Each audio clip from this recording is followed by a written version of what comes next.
Hallelujah.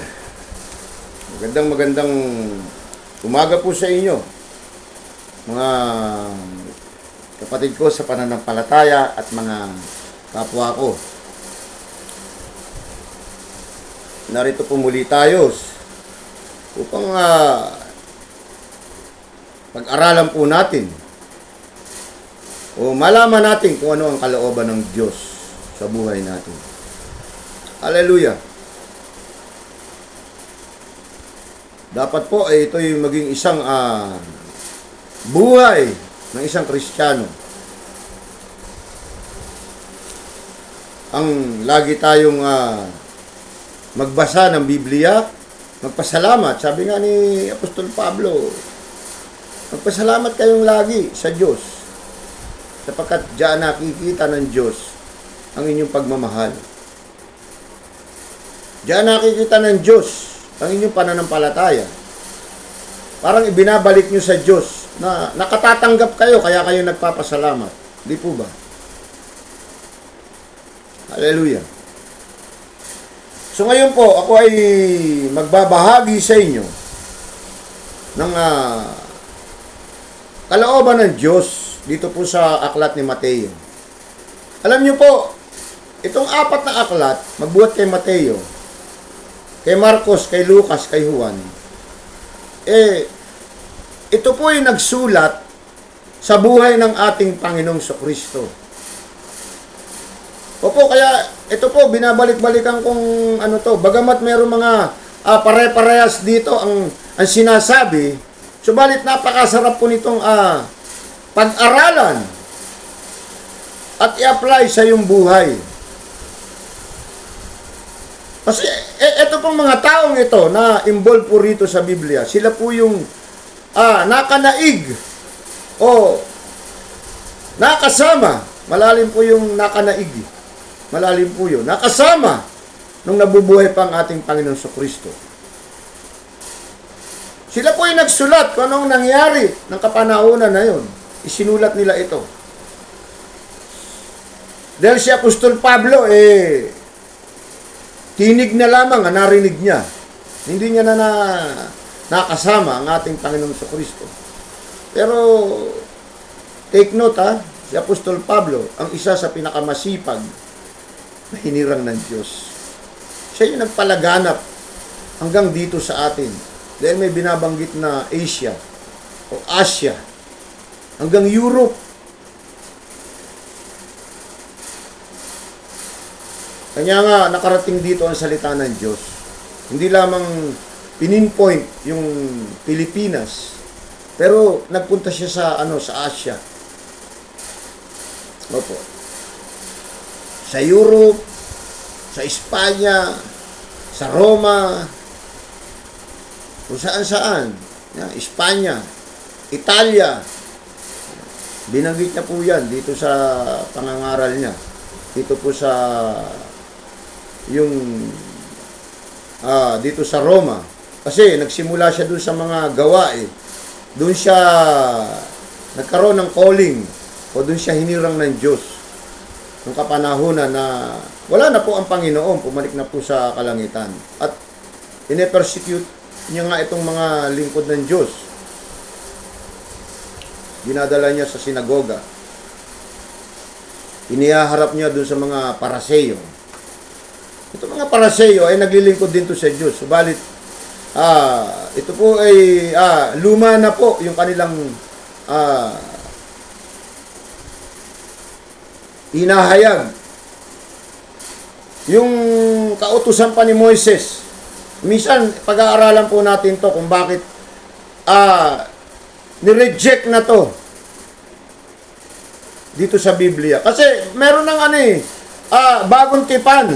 May pangalawang na dumating. Yung unang kasulatan na ipinagkaloob, ipinangako. Pero patuloy pa rin yung pangakong yun. Pero hindi nagkaroon ng kaligtasan. Narito na yung anak na. Kaya nga may New Testament. May testamento, yung pangalawang testamento, hindi nagkaroon ng pagtatagumpay. Naging matigas ang ulo ng mga Israelita. Dito sa pangalawang testamento ay ang anak na ng Diyos ang isinugo upang wala nang isusugo sa kahuli-hulihan. Sapagkat yung buhay niya na, kung sa maliit lang na pagpapaliwanag, ang sabi nga ni Apostol Pablo doon sa mga pangangaral niya, yung mga kaugalian noon na ginagawa ng mga saserdote na pumapasok siya doon sa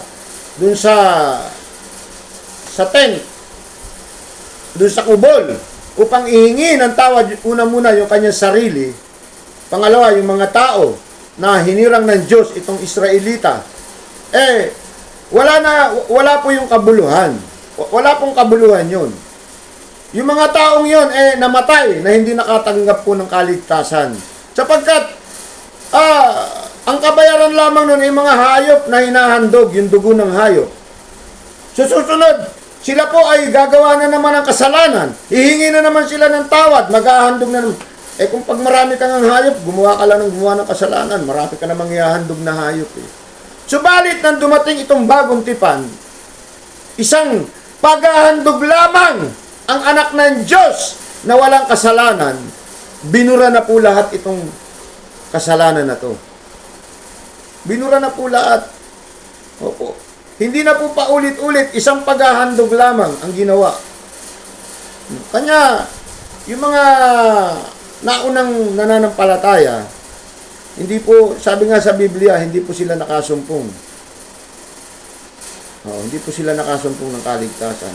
At hindi rin sila nakasumpong ng kapahingahan. Yung pangako ng Diyos, hindi po nila nasumpungan. Hallelujah. Kaya kung bakit ganyan ng Israel, bagamat yan hinirang ng Diyos, subalit bakit napakagulo? Bakit napakagulo ng Israel? Kasi sila mismo na hinirang ng Diyos ay matitigas ang ulo nila. Hallelujah. So, narito po tayo ngayon ito nga sa aklat ni Mateo. Ang isi-sharing ko po sa inyo. Hallelujah. Nahuhulog po itong aking mic. Dito po sa talatang 26 hanggang 28 sa bersikulo 10 ni Mateo. So, kaya ko po ito ang marami po kasi ngayong mga Kristiyano ang nagpapahayag na salita ng Diyos na hindi nila alam kung talaga ba sila sinugo ng Diyos. Kasi may pagkatawag po yan, mga kapatid ko. Iba lang yung sinasabi ng iba, sila tinawag maging apostol. Ito po yung malaking kasinungalingan. Paano ka tinawag na maging apostol? O pwede kang tawagin, magpahayag ka lang, mag-sharing ka ng salita ng Diyos. Pero, yung ikabit mo pa, na ikaw ay apostol, sa una pa lang, nagsisinungaling ka na. Yung mga apostol, ang uling-uling tinawag na apostol, walang iba kundi si Apostol Pablo. Ano po yan? Kumbaga sa isang bagay, special po yan. Bagamat lahat ay may calling sa paglilingkod sa Diyos, pero iba po yung mismo ang Diyos humirang sa iyo, ang may calling sa iyo. Katulad itong 12 na nauna, talagang mapapalad sila. Kinuha sila ng halimbawa ako, halika rito, Pedro, halika rito, sasama kita, tulungan niyo ako na magpahayag, magpakalat ng salita ng Diyos ng aking Ama. At yung kahuli-hulihan, si Pablo, sa pamamagitan ng isang tinig na lamang, at iba, bago siya, nagkaroon muna siya ng, nabulag muna siya. Dahil nga, pine-persecute niya, o tinutugis niya itong mga lingkod ng Diyos.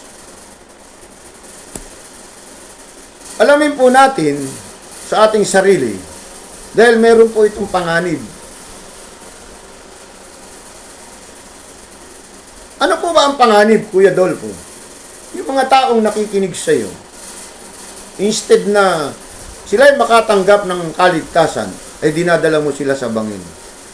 Nasabi nga sa Biblia, hindi maaaring ang isang bulag ay akayin ng isa pang bulag. Saan sila patutungo? So, ang ibig sabihin nito, kanya sinabing bulag, hindi mo dala ang katotohanan.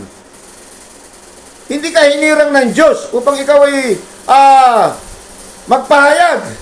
Bagamat, ang sabi nga ng Panginoon doon sa mga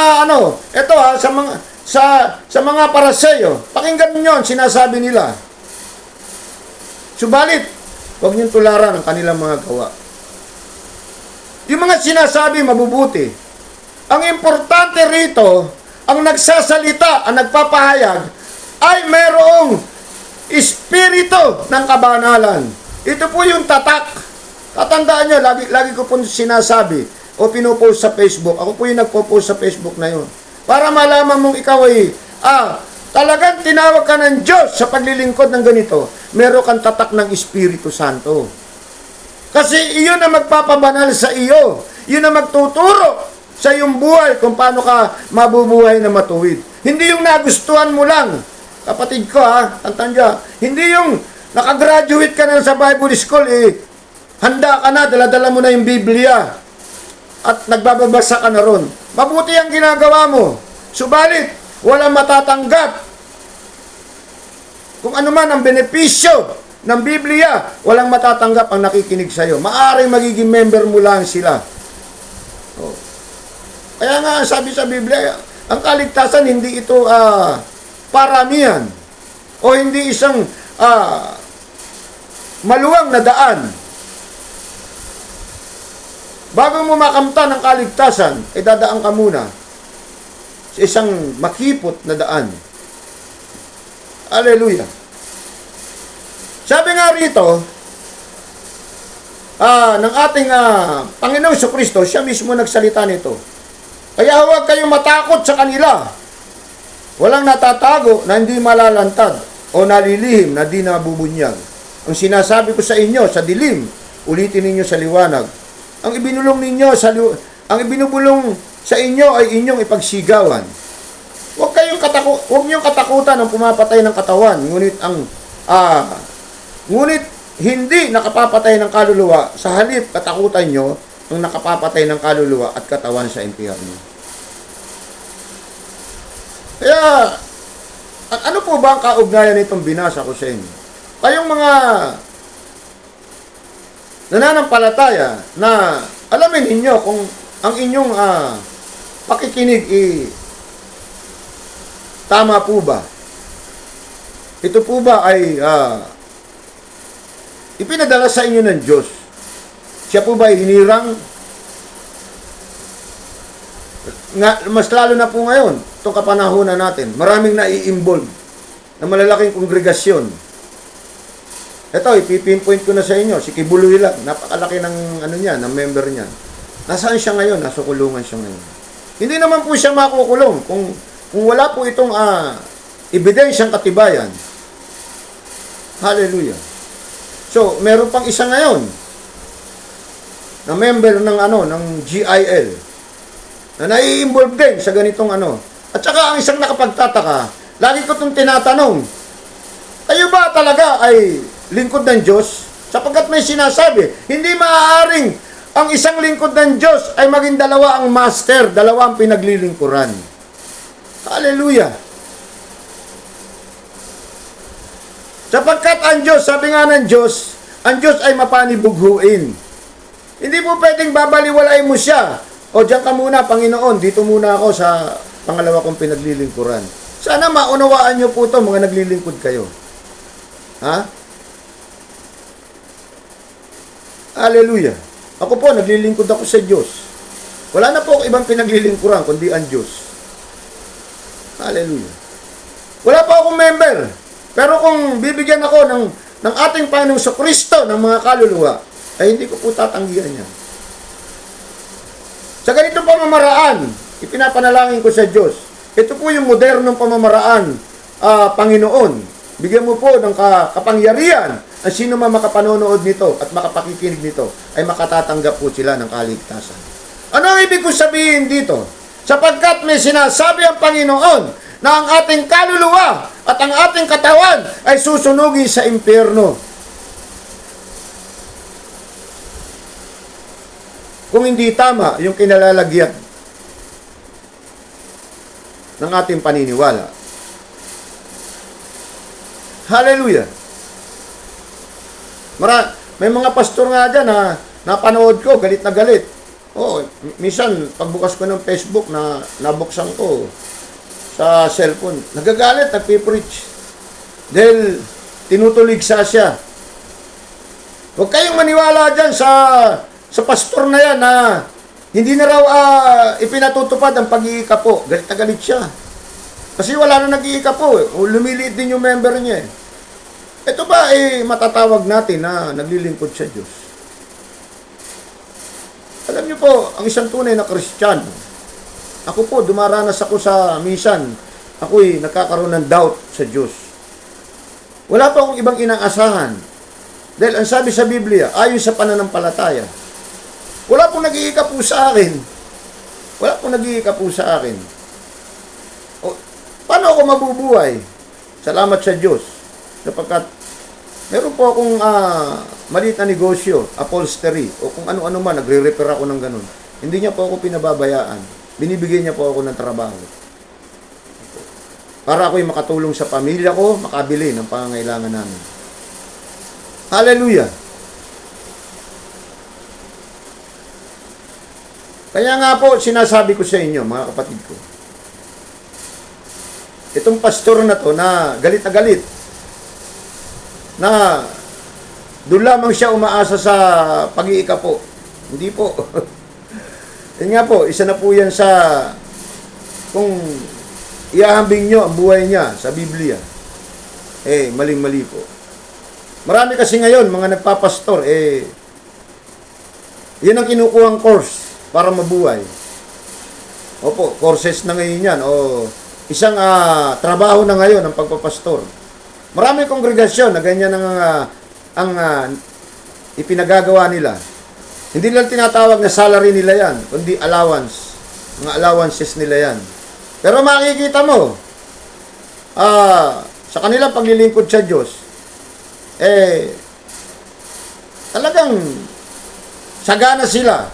Subalit yung kanilang member na hindi nila inaalam kung ano ang katayuan, kalagayan sa araw-araw na sila'y nakikita. Sabi nga ng Panginoon kay Pedro, Pedro, ikaw itatalaga ako rito. Pakainin mo ang aking mga tupa. Malalim po ang ibig sabihin nito. Sa isang kongregasyon, ang perang nakukuha mo, hindi iyan para sa iyong luho. O hindi iyan para sa iyong mga iniisip na kung ano ang dapat mong gawin. Iyan para sa mga kaluluwa na nakuha mo rin upang itulong din sa kanila sa panahon na sila'y kinakapos upang sila'y mapakain mo na hindi sila magutom. Marami ngayong mga church, marami na ako napasukan ganyan church. Talagang pagdating sa ikapo, napakagagaling magsalita Oo, talagang kung maaari, lagyan nila ng mga bulaklak yan para maingat. Mga kapatid ko, hindi po yan ang kalooban ng Diyos, tatandaan nyo po. John 3:16. Ang sino man sumasampalataya sa kanyang anak at tumutupad lahat ng kautusan, ay makatatamo ng kaligtasan. Bagamat kasama yung pag-iikapo. Pero huwag nating pahirapan yung ating kapwa sa pag-iikapo. Tapos tayo, nananagana. Kumakain tayo ng 3 beses, minsan nagmimerienda pa tayo. Hindi man lang natin inaalam, hindi man lang natin binibigkas sa propetor o nandun tayo sa stage. Sino sa inyo, mga kapatid ko, ang walang makain ngayon sapagkat marami tayong budget?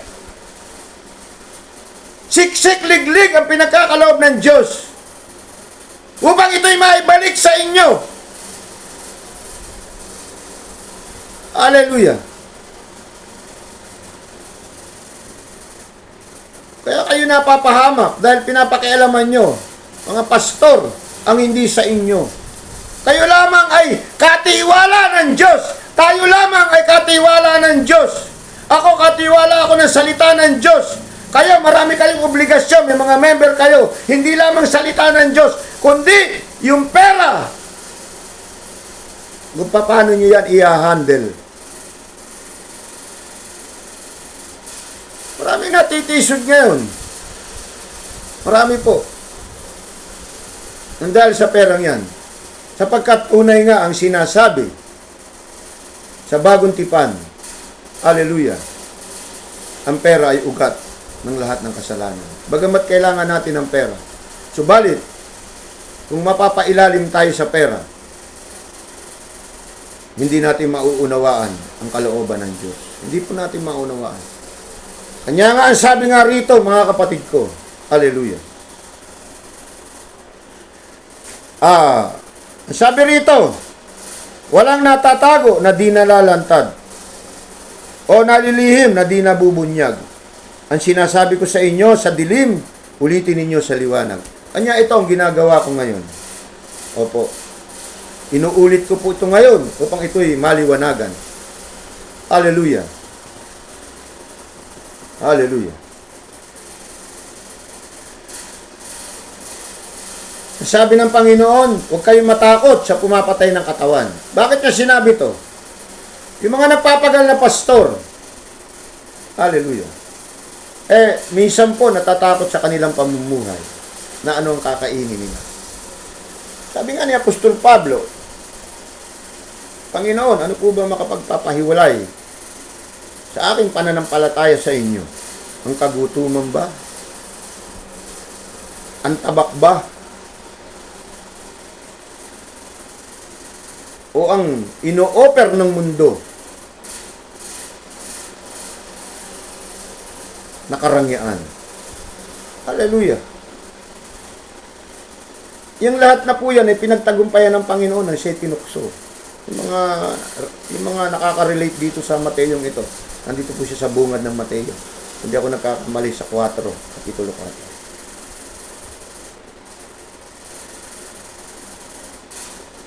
Itong aking sinishare ay may kinaugnayan po ito sa sinasabi ng Panginoon. Huwag po tayong matakot na mamatay ang ating katawan sa gutom. Bilang isang naglilingkod sa Diyos, tayo nabubuhay sa pananampalataya. Kaya maraming maraming mga pastor ngayon hayahay. Hindi lamang sila nabubuhay, kundi nabobondat sila. Nagpapakasarap sila. Opo. Yan hayagan sa ngayon. Mga malalaking kongregasyon. Katulad nga po ng sinasabi ko sa inyo, uulitin ko sa inyo. Meron nga pong isang kongregasyon ngayon, siya yung pinaka-leader doon. Subalit, naglilingkod na siya sa gobyerno, naglilingkod pa sila sa Diyos. Ito po ba ay tama? Meron ba silang nilabag sa sinasabi ng mabuting balita? Ako'y nagtatanong lamang po bilang isang Kristiyano. Nagtatanong lamang po ako. At kapag itong mga taon to ay dumadanas na ng nalalantad na, sinasabi nga rito, ilantad nyo sa kaliwanagan ang kanilang mga kasamaan. Ginagamit po nila yung kanilang mga miyembro. Hinihikayat nila na sila'y suportahan. Bigyan sila ng shield sa pamamagitan ng kanilang mga miyembro. Mali po yun. Mga kapatid ko, kayong mga member, huwag po kayo makikinig. Tandaan nyo, kaya nga ang inyong isip, ang inyong utak ay nasa ulo. Sapagkat siyang nasusunod, nandyan ang tama, nandyan ang mali. Napipiliin nyo. Hindi po kayo follower ng isang tao. Follower po kayo ng Diyos. Kayo naandyan. Hallelujah. Tandaan nyo po, huwag po kayo maging sunod-sunuran sa hindi tamang pagpapasunod sa inyo. Kaya ko po ito sinasabi sa inyo. Dahil tayo po ay sinasabi natin, tayo Kristiyano. Subalit sinusunod natin, hindi natin pinag-iisipan, sinusunod natin ang isang utos ng inaakala natin na siya ang ating leader. Tandaan nyo po, sabi nga ng Panginoon sa kanyang mga salita, ang mabuting puno ay nagbubunga ng mabuti.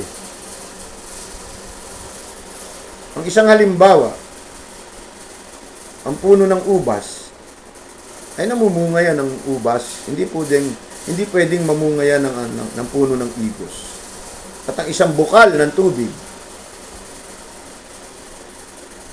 ang isang bukal na naiinom, hindi po pwedeng bukalan. Kung ito'y mabuti, hindi pwedeng bukalan po ito ng isang maalat na tubig upang hindi natin mainom. Ito po ay patuloy na bumubukal na nakatutulong sa atin upang ito ay mainom natin. Ano po ba ang ibig sabihin nito?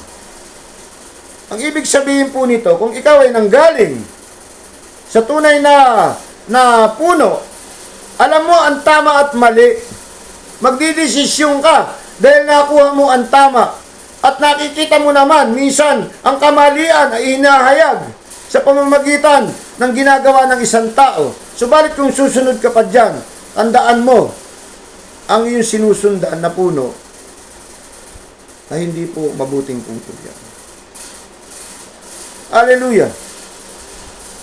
Diyan po natin makikita, mga kapatid ko. Salamat sa Diyos sapagkat ang kanyang espiritu, ang santong banal na espiritu, ay nagpapaunawa po sa atin kung paano po natin ma-identify ang tamang puno at ang maling puno. Bakit kayo nagtitiis sa maling puno? Wala po kayong makukuhang kaligtasan, mapapahamak po kayo. Tandaan nyo. Hanggat meron pa kayong buhay, magdesisyon kayo. May tunay na paglilingkod. Opo. Huwag po kayong manatili sa kasalanan. Sabi nga ng Panginoon, ang bayang ito na hindi tumatawag sa akin ay hindi makatatanggap ng kaligtasan. Ito yung nahalimbawa niya sa bayan. Subalit ito ay isang mga tao na sumusunod sa kanya. Kung nananatili ka dyan sa bayan na yan o sa kongregasyon na yan, na alam mo naman na hindi tama ang pagganap ng itinuturing na isang leader nyo, kasama po kayong mahahatulan. Kasama po kayong mahahatulan. Yan po ang isang 100% na sinasabi ko sa inyo. Hallelujah. Minsan kasi mga tao, nagiging ano po tayo, die hard. Panatiko. Yun po yung lumalaman na sa ating puso. Over panatiko na tayo. Hindi na natin sinasaalang-alang ang tunay na kahulugan ng paglapit natin sa Diyos. Dapat meron tayong comparing. Opo, meron tayong pagkukumpara. Tama ba itong ginagawa ng aking leader? O, may Biblia po. Kaya nga sabi sa Biblia, huwag niyong pabayaan ang pagkakatipon. O, ang sabi ni Propeta Isaias, panatilihin nyo na kayo ay binabasa nyo itong Biblia sapagkat dito, nandito ang lahat ng kabutihan ng Diyos. Maraming salamat po mga kapatid ko sa oras na ito at sa araw ng linggong ito.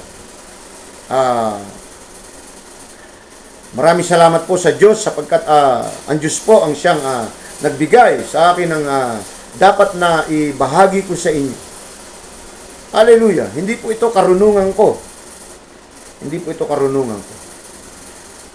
Dahil kung karunungan ko ito, ang sanlibutan ang siyang ipapatotoo ko sa inyo rito.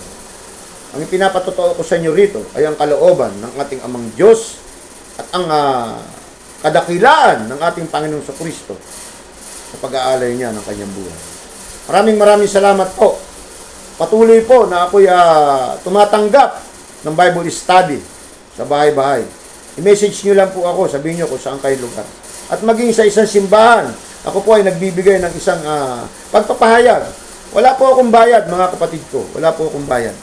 Bigyan nyo lamang po ako ng malamig na tubig. Sinasabi ko nga po sa inyo, hindi po ako naghahangad ng mga ikapo. Opo, ang hangarin ko lang po ay ipahayag ang katotohanan. Ang nais ng Diyos na malantad ang katotohanan. Hallelujah. Pagpalain po tayo ng ating Panginoong Kristo. Dumating nawa sa atin ang kapayapaan sa ating mga buhay at sa ating pamilya. Maraming salamat po Ako pala si Brother Dolpo. Si Kuya Dolpo. Naglilingkod sa Diyos. Ang alipin ng Diyos sa kanyang mga salita.